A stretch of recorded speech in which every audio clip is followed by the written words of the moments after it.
Can you hear me now? Okay, so for this video, what we're going to be doing is we're going to explain how solutes and water are reabsorbed into kidney tubules. I'll make sure to include the reabsorption of sodium, glucose, water, chloride, calcium, potassium, whatnot. I'll also include my discussion on how various solutes are reabsorbed, like sodium, glucose, amino acids, whatnot.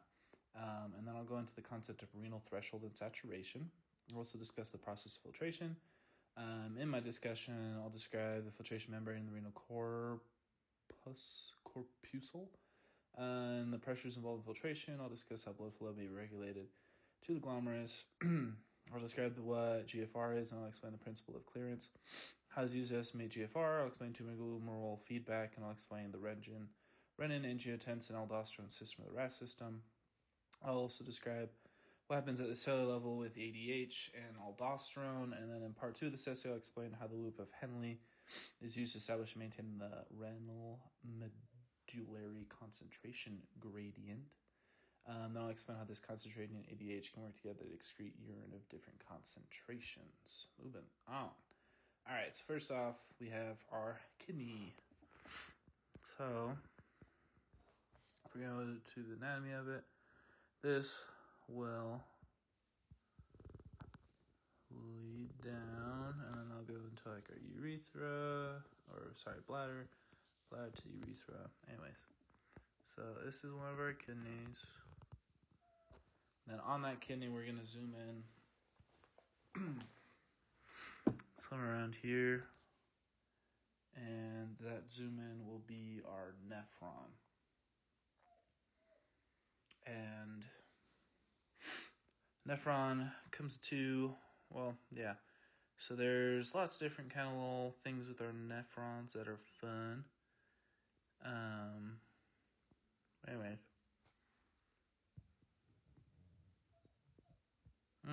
No. Okay, so we're going to split up our kidney. Here we call the medullary. Here it's the cortex. And this is what we're going to be zooming in on. Then we'll have different kind of blood flow. So if we're going to draw out a nephron, looks something like this.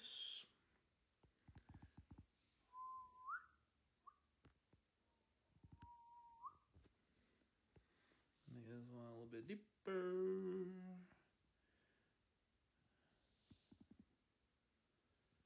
Cool. So there's different flavors of kidney nephrons. We have a cortical nephron. This one we're going to call a juxtamedullary nephron.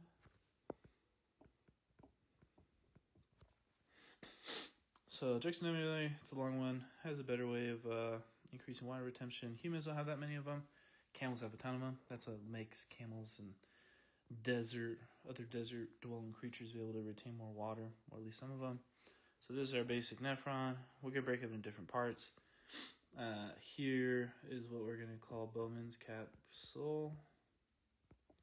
And we have the proximal convoluted tubule, proximal straight tubule, descending tubule.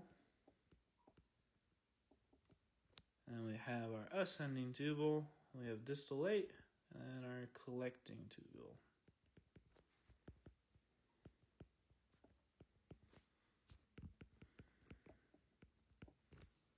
Cool. So, and then we have these different capillary beds if we're going to show our blood flow. We have an efferent,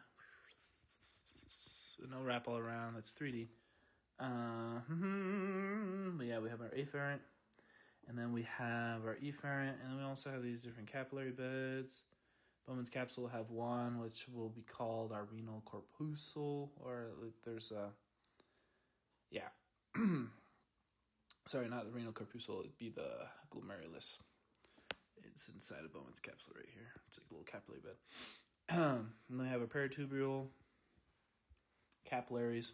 Then, unique for the juxtamedullary, they also have the secondary capillary bed that we call the vasa recta.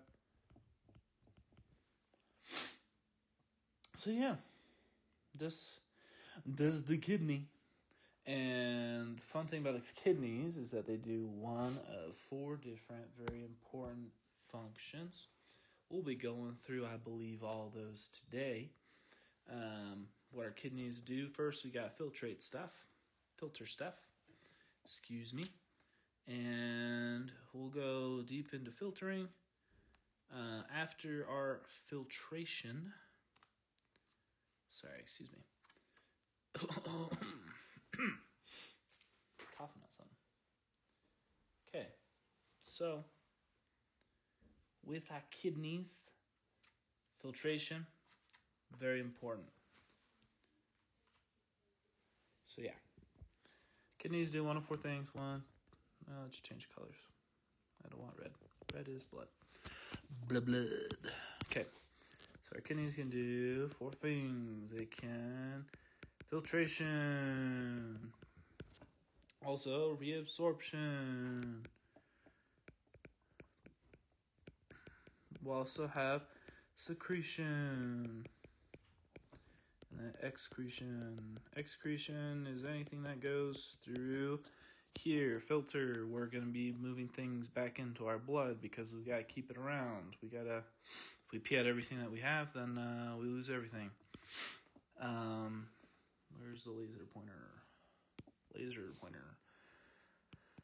So yeah, secretion, we go. Yeah, anyways. So we can go either way with secretion.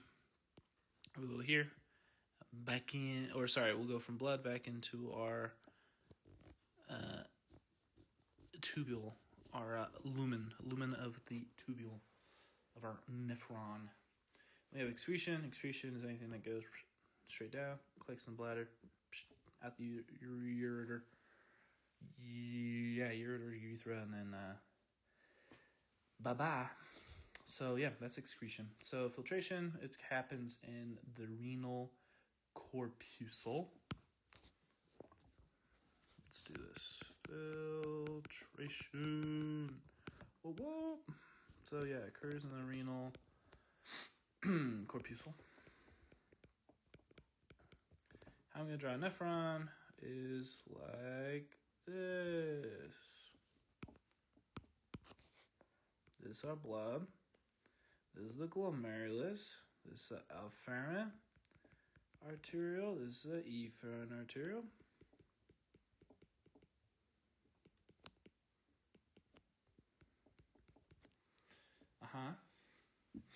So it does things. So naturally we have different pressures. Duh. So actually no, let's set the stage first. So we have the filtration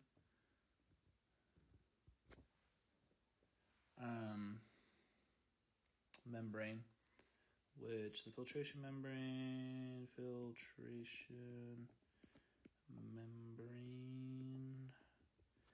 it's got 4 different layers technically.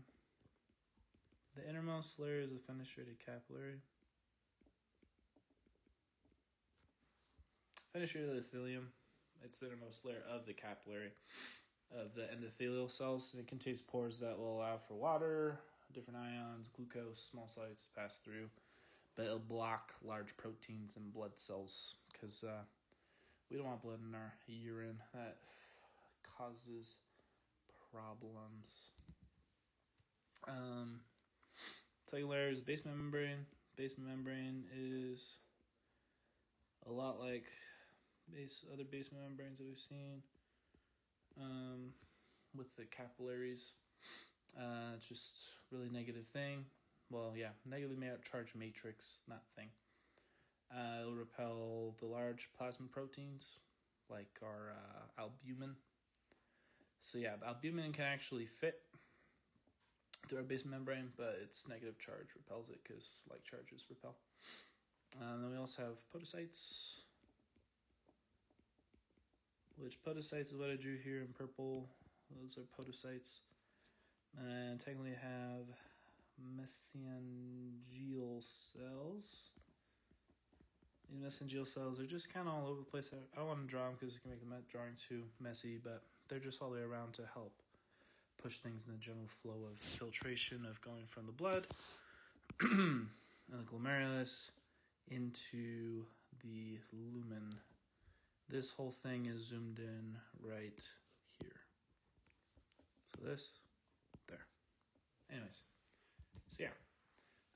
So our podocytes, they're important because we do have different pressures because we have different fluids coming in and out. We have a hydrostatic pressure, HP of 50 to about 55, wanting to go out. Out as in into the lumen of the kidney. We have our BCOP,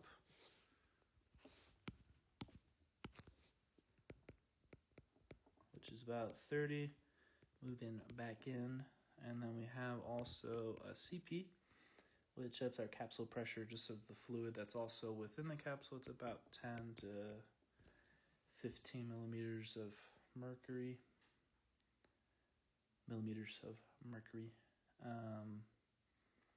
So yeah. Those will do their stuff.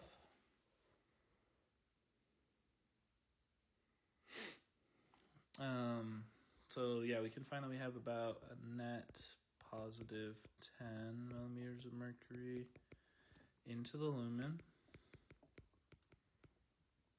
Obviously, these things can change. They're not gonna, what's it called? We can change things based upon need.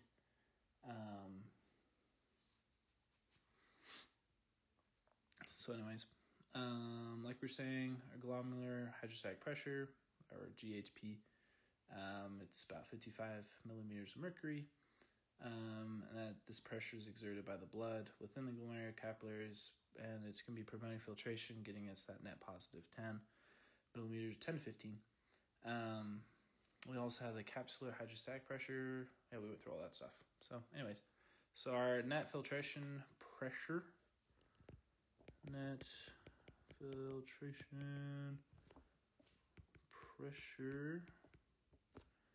we can call it NFP would be equal to our GHP minus our CHP plus our BCOP.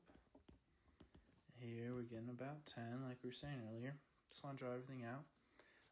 And something that we can do is that we can figure out our glomerular filtration rate.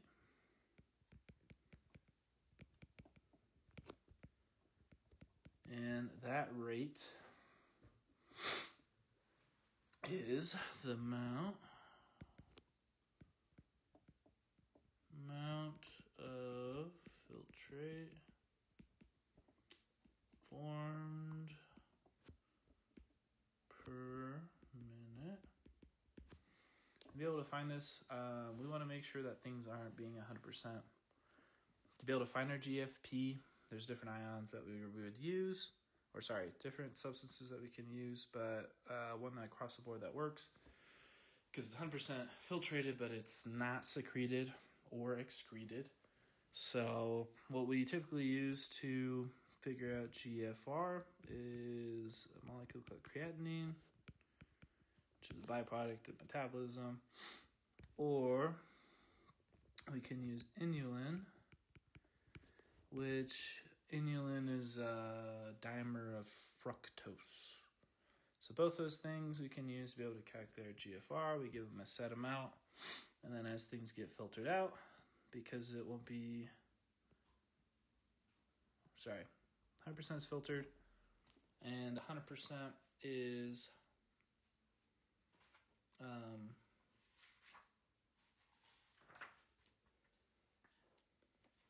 so no reabsorption, no secretion, free filter, no charge, small, no, it's not going to be metabolized, it's not created. No. GFR, I am skipping so much stuff. Okay. Let's do this.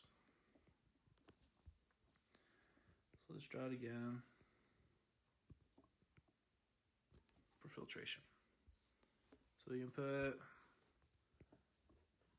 easy, non-invasive way to be able to find how the kidneys are working is a urine test or a urine sample. So we call this U of X. And within our glomerulus, we have a PX. This would be our V.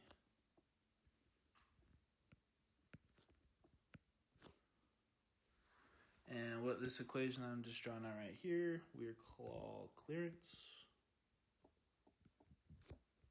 C of X, which is going to be equal to our U of X multiplied by V, all divided by our P of X. So, what's a good way to be able to find our GFR is to link it up with clearance. And to figure out what that clearance is, like I was saying earlier, we want to find something that is not reabsorbed, not secreted, freely filtered, no charge. It's small. It's not going to be metabolized, and it's not created by the body. So choosing all those different things allows us to be able to find what our GFR can be. It turns out that the GFR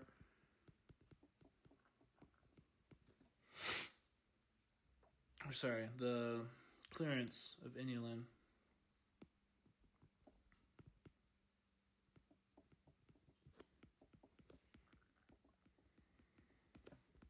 is about 125 milliliters per minute. So we can use that for approximately our GFR. Pretty sweet stuff. Anyways,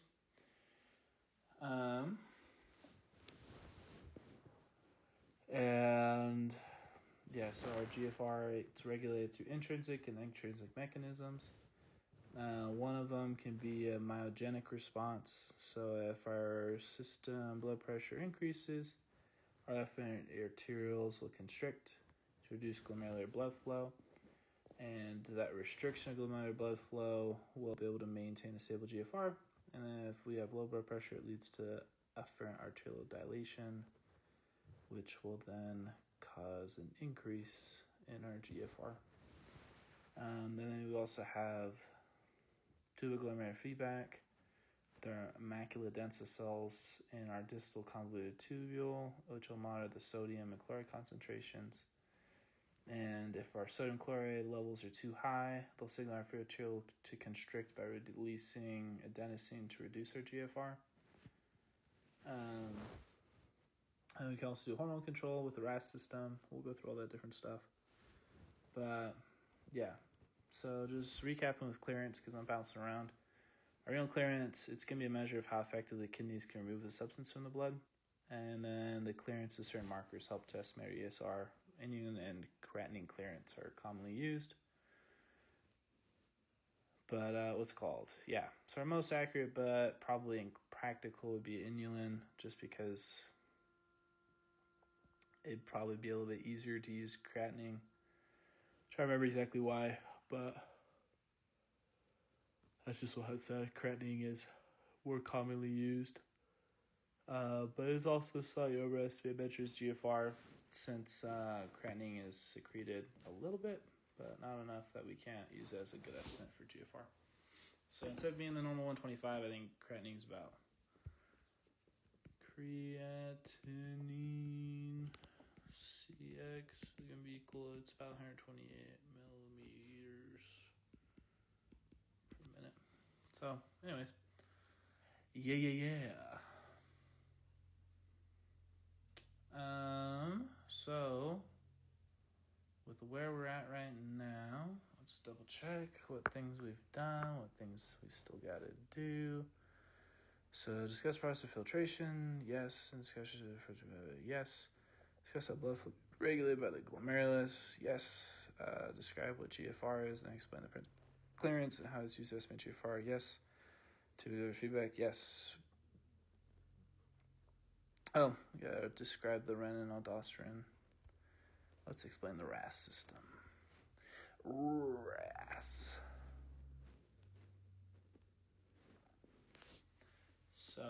with the RAS system, you'll do lots of different things. But ultimately, what will release is aldosterone, which aldosterone is a vasoconstrictor of our efferent pathway. So aldosterone will allow us to be able to make the sodium-potassium pump work more quickly so we can have a higher sodium concentration inside.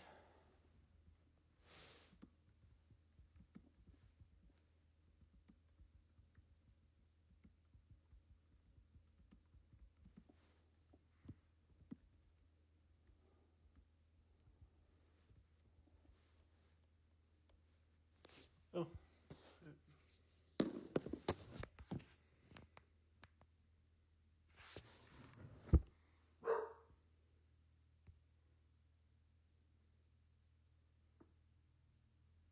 Sorry, that's annoying. I fell asleep.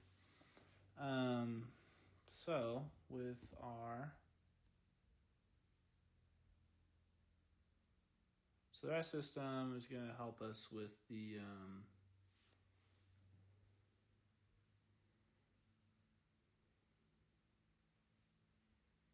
don't know why it keeps trying to fall asleep. Okay, we'll go through reabsorption and we'll hit RAS system a little bit later. So we're going to break this down into its different things.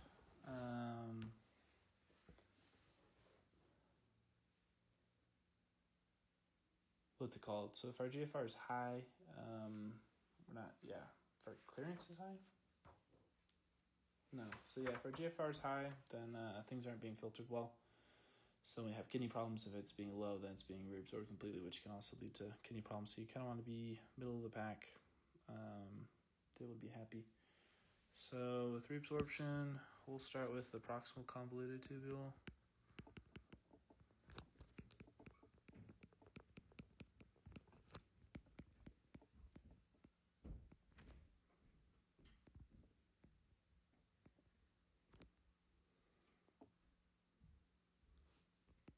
Okay, so proximal convoluted tubule, we're going to draw our kidney cells like this. And we'll draw another one like that. So we have these different receptors that are co-transporters. It can bring in sodium and it can also bring in our glucose. This one is a specific name that we use, which is the SGLT, sodium glucose link transporter. Also have one that can bring in lactate, more sodium. Another one can bring in our amino acids and more sodium. For our glucose one, we have these channels that can be able to, it's a GLUT2 channel. Now we'll be able to let glucose to exit. And then to be 100% reabsorbed into the blood. And it'll do that. So, yeah, glucose will enter, go into the blood. So glucose, our amino acids, and then our lactate will 100% be reabsorbed. So, yeah. We also have probably the most important sodium, potassium pump. Sodium, potassium pump.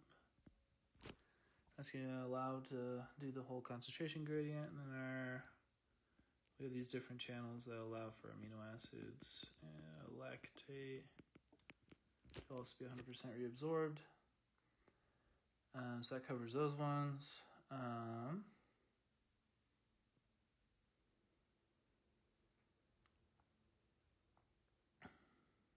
Yeah. We also also have channels for water, obviously. We're actually going to reabsorb about 70% of our sodium and our water here. We also have another channel that allows for our sodium to exit right there. Here we have aquaporins that can go through to enter with our calcium and our potassium. I actually use something called solvent drag to be able to get reabsorbed. So the water will drag them through so they can go into the interstitial space right here. Yeah. Cool. It's called our blood glucose should be about 70 to 180. If it's higher than that, it's not good. With glucose, our kidneys can handle 250. Anything higher than that, then we hit what we call renal threshold. And if it goes even higher than that, 300 is about where the kidney transporters are saturated.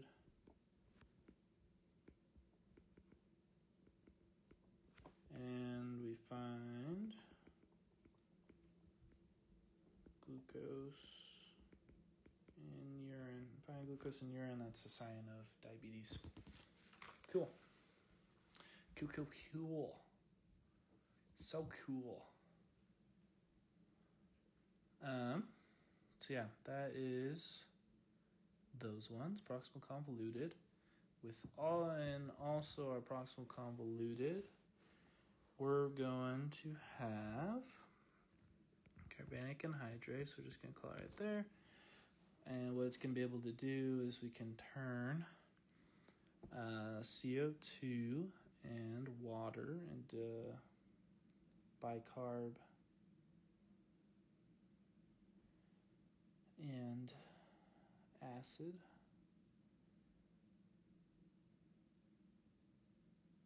Yeah. So what this is going to do is we're going to have a channel that can let in sodium, kick out acid.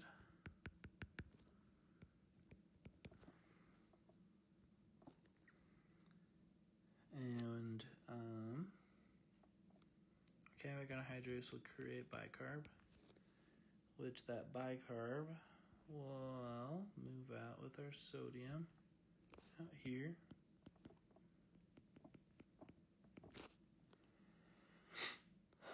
And we also have carbonic anhydrase out here that can help react our bicarb out here and our acid to make H2O and carbon dioxide, which carbon dioxide can freely move into the membrane, and then with water in here, because of the aquaporins, they can fuel that. So then ultimately we can get the high concentration sodium and bicarb right there. Okay, so moving on from there, we then have our proximal straight tubule. So we're going to draw more cells.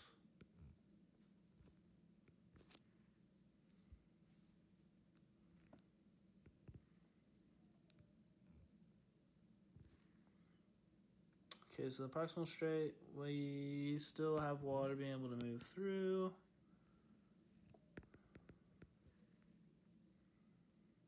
We have the sodium hydrogen exchanger right here. Sodium proton exchanger. Of course, sodium potassium pump. I'm just going to label it as ATPase because I don't want to keep drawing it out every single time.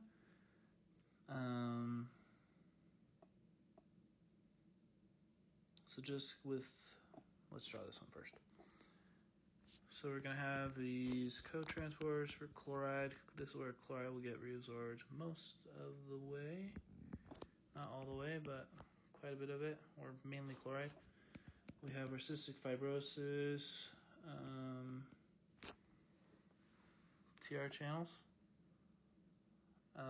So these chloride channels, if you don't have them, then it usually leads to cystic fibrosis. We also have leak channels for chloride. Or sorry, those leak channels for chloride are there. That's an aquaporin, or should be an aquaporin.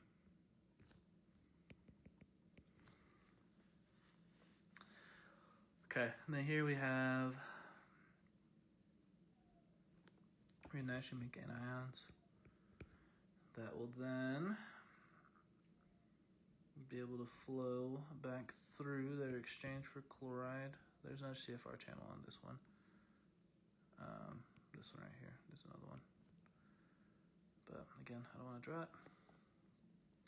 So anion can exit. And then that will react with the proton that we're going to be pumping out. So we can pump in our sodium to make H plus anion, and then you will pee that out. So yeah, it'll leave us something neutral in the urine. It could be like a phosphate, lactate, any of those kind of things. Moving on with our descending.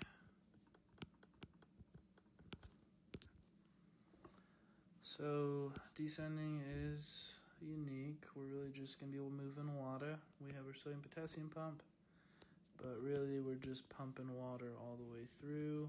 As we do that, we're going to be increasing, as we're losing more fluid, we still have a high concentration of our solutes. So our osmolarity will increase up to 600 in cortical nephron, so the shorter ones. So yeah, good stuff. We absorb more into the blood. We'll then do ascending.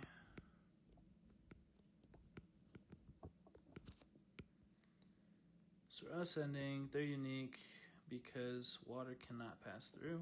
So to represent that, we put some X's through. They are zipped together. And like on the ear, we have our NKCC channel right here. Sodium potassium pump. We have a leak channel for chloride. Leak channel for potassium. Like I was saying earlier, H2O cannot enter here. So we're just going to be losing our solutes. This is how we get our osmolarity back down. So yeah, we'll get an ion exchange in the blood. Blood. So that's our ascending. Good stuff. We'll then move on to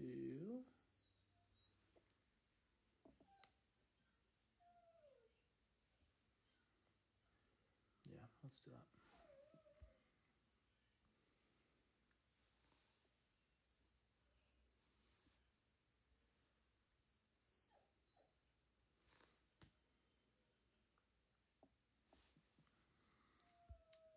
So we'll have our distillate.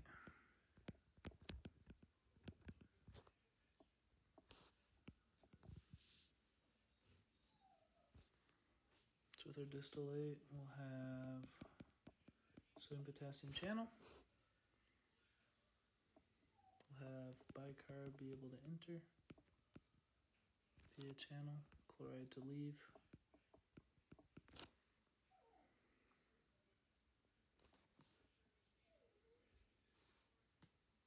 So we'll have an anti-transporter or anti-port channel right here. Bicarb will enter, bicarb will leave.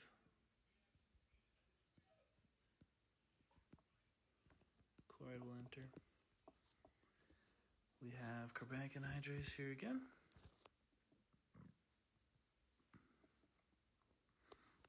In this distillate, we have type A, type B cells. Type A intercalated. Our type A will deal with acid by pumping out bicarb. Our type B we'll deal with base.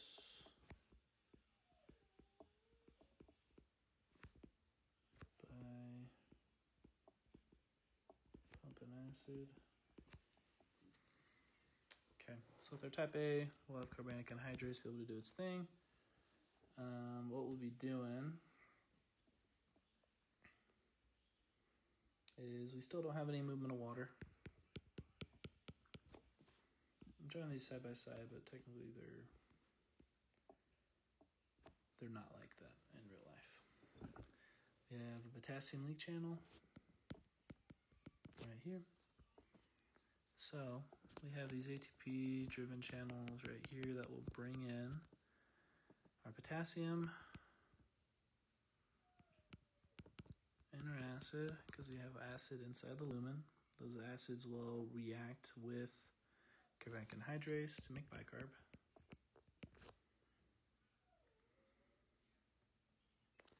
And then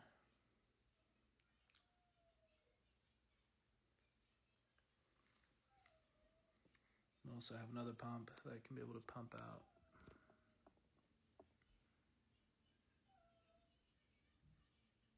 our acid here.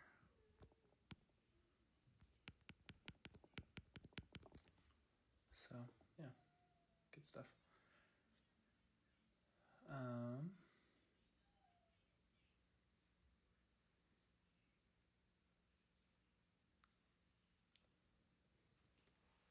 Oh man, I have a massive headache.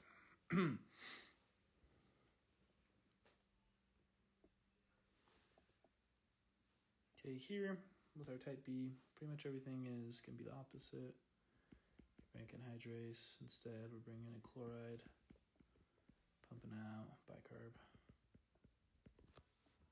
We have a leak channel for potassium going this way, so we can see that alkalosis is related with hypokalemia, and then hyperkalemia is related with acidosis. So with our HCO, so we got 3 minus, it'll be able to produce acid. Those acids will pump out our potassium out of the lumen,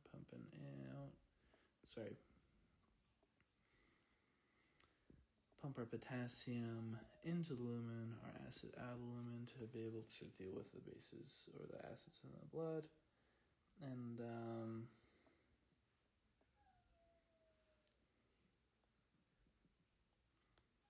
moving a little bit further down, we have macula densa.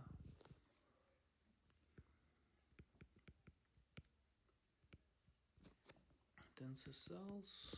This is going to be our macula densa cell. So pump in our sodium, our chloride, ATPase pump out potassium, pump out our chloride. That's what they do. They're good regulators of that sort of stuff. We also have in this part of the collecting tool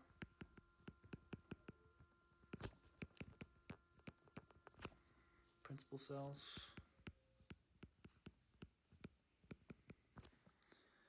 These principal cells is that they have some aquaporins right here, not a ton, but we have some movement of water. These are still stitched together, so it's not as much.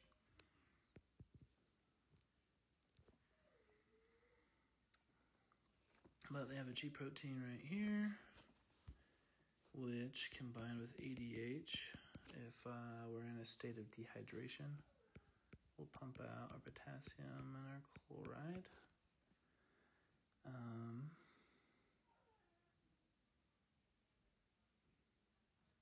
Oh, sorry, we won't do that.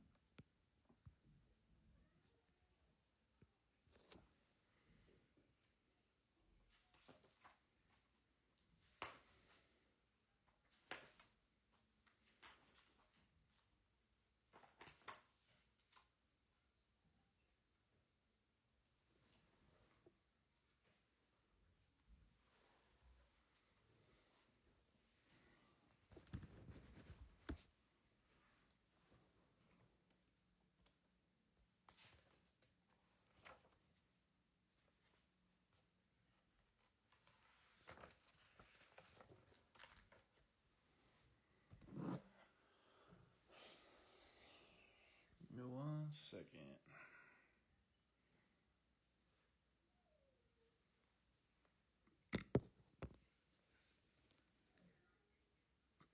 Sorry, it's still in the collecting tubule, or these type A, type B cells. So, yeah.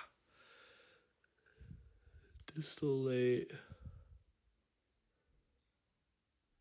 is our macula densa cell. So if there's not enough sodium and chloride being moved around, then we'll release adenosine to be able to vasoconstrict.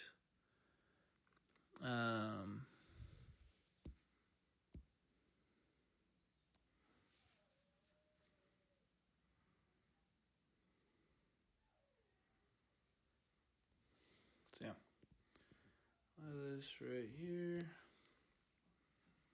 We have ENaC. This is still with our collecting tubule. We'll have sodium be able to enter in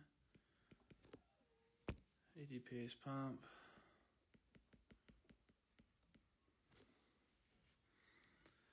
Kick out our potassium. There's also leak channels for potassium here.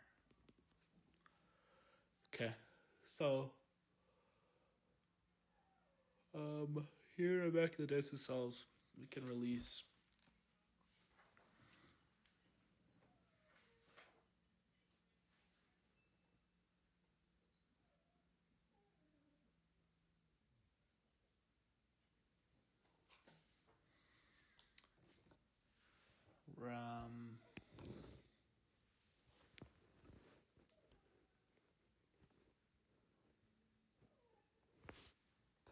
yeah. So what we can do is in our collecting tubule we have hormonal regulation, which is with our ADH and aldosterone. So ADH,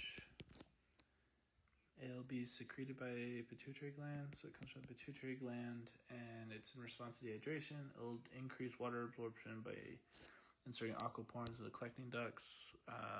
Here on these principal cells, there's these aquaporins right here that they get released if ADH binds, and it's being released by the pituitary gland, which will increase our water absorption because we'll create more aquaporins on this membrane right here, so we get more water back into the blood. It'll make our pee more concentrated, but we maintain more water. It's like a last resort of the body to be able to maintain the water that it has. And then there's also aldosterone,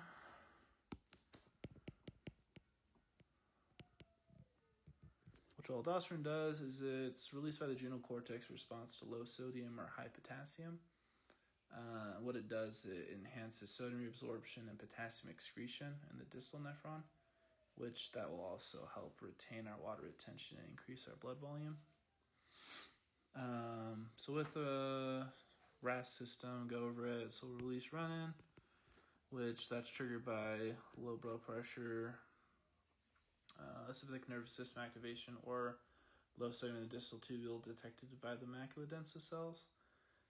That will lead to a conversion of angiotensinogen to angiotensin 1, because when renin is secreted by the juxtamedullary cells of the kidney, it'll convert the angiotensinogen produced by the liver into angiotensin 1. So we'll go angiotensin 1. And then the conversion of angiotensin 1 to angiotensin 2 is, we'll just call it Ang2. That will be by the ACE, which ACE is the angiotensin converting enzyme, which is primarily found in the lungs, but it can also convert, primarily found in the lungs, and it converts angiotensin 1 and angiotensin 2, which is a pretty potent vasoconstrictor. So the vasoconstriction on the efferent pathway will increase our systemic blood pressure by constricting the efferent arteriole. And that stimulation of aldosterone release will promote sodium and water retention in the kidneys, increasing the blood volume and the pressure. And that's because we'll be increasing our GFR because we are vasoconstricting our efferent arteriole and the glomerulus, which that will then cause a higher cascade when we're further down the kidney. But yeah. Anyways, the stimulation of the ADH release will enhance water absorption by increased aquaporin expression in collecting ducts. And then the increased thirst mechanism will act on the hypothalamus to stimulate thirst, which will increase our water intake, which that will directly increase our blood volume. And then, cause that cascade that way. Anyways, so yeah, RAS system definitely crucial for maintaining our blood pressure and fluid balance. And its dysregulation contributes to certain conditions like hypertension and heart failure.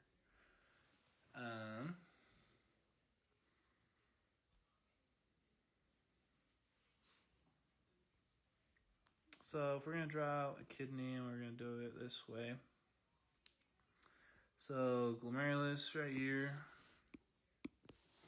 Glomerulus, proximal convolute, proximal straight, descending, loop of Henle ascending. So what we're able to do with this whole thing is that we'll call this our cortical membrane is when we're in descending, we're just losing water, so our solute concentration will increase. So as we're going down, we can do 300, 400, 500, 600 here at the base if we're in a cortical membrane. But if we're like juxtamedullary,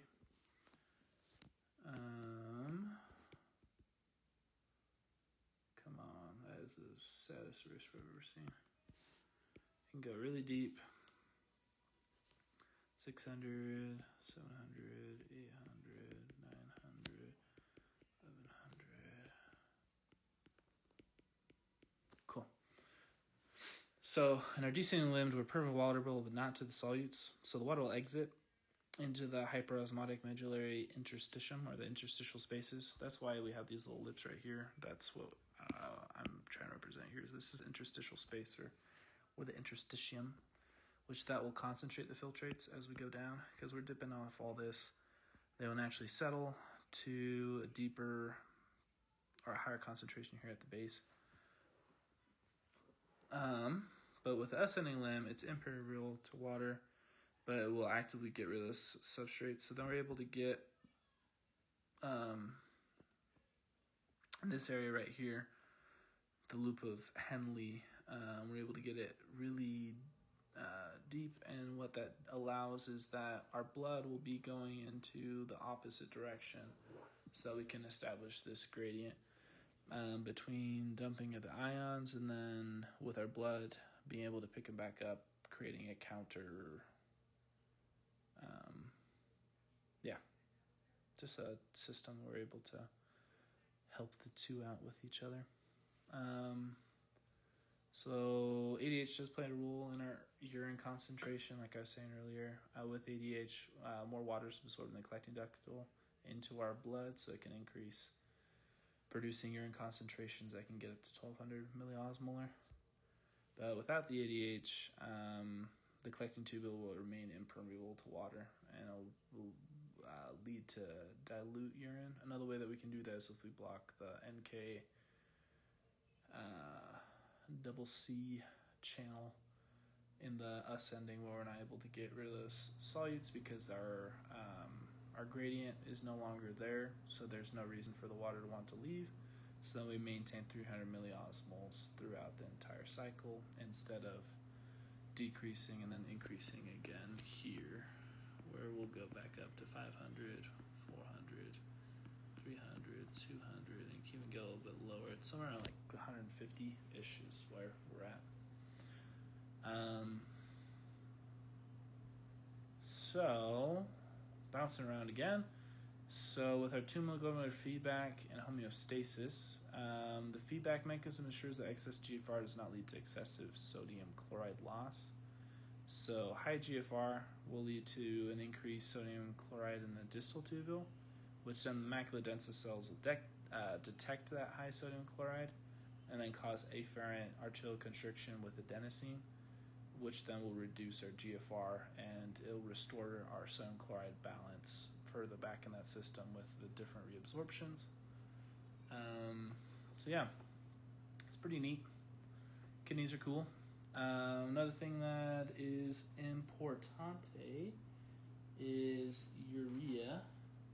So urea is able to help out with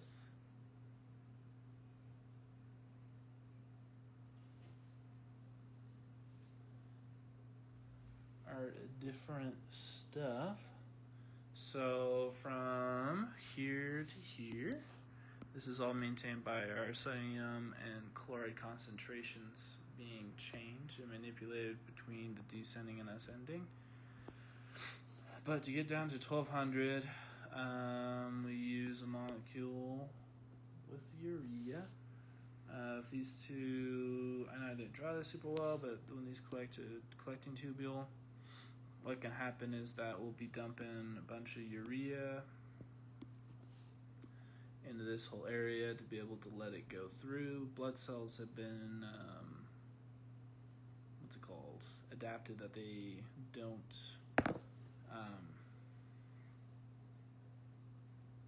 say in the instance that you do get blood within the urine, when you're at this higher concentration, our blood cells would shrivel because the concentration's so high and they're not used to that. So with urea, they're able to hold on to the urea as they go through and then dump it off as they get into these higher concentrations so that they don't shrivel, which is pretty cool. It's neato.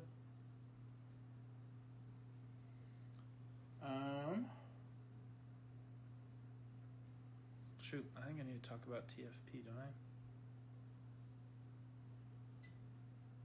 Do I not?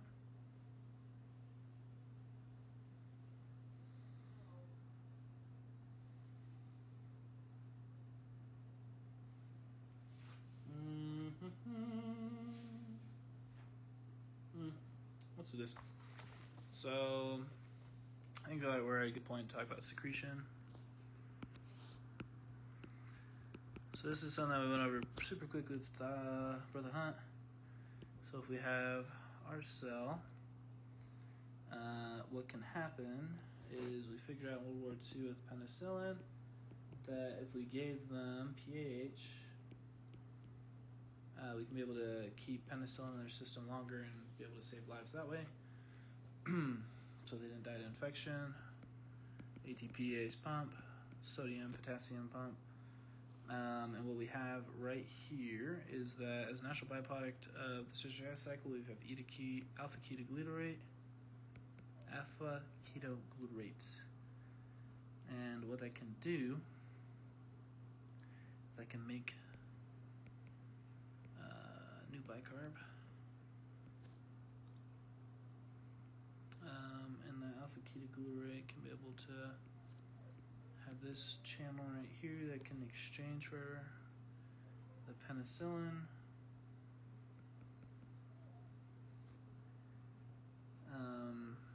Pump penicillin back into the lumen. And then we can transfer an anion to be able to do that whole thing, to be able to get penicillin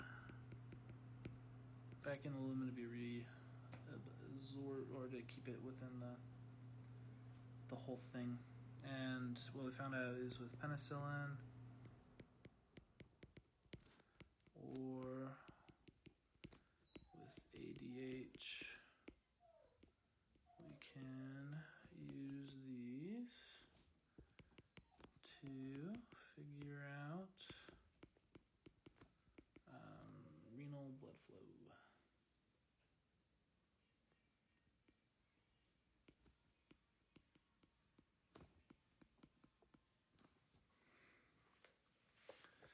So, yeah, that's some of it. Trying to think if there's anything that I'm missing. There might be.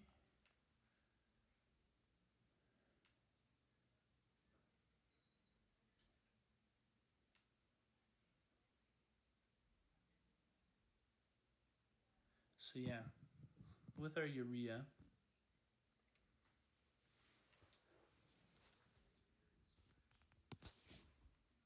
So urea is filtered, but it's not reabsorbed, so it'll be within this entire thing. We can dump it a lot right here, as we'll kind of build that concentration here like we did with the sodium and the chloride. In the loop with Henlo, or Henley, our urea concentration is super high because we can dump it out. There's like a fenestrate capillary right here that it's allowed to let that to spill out. But the salt's not being picked up by the blood because the blood has those urea transports I was talking about earlier. So yeah, that whole thing.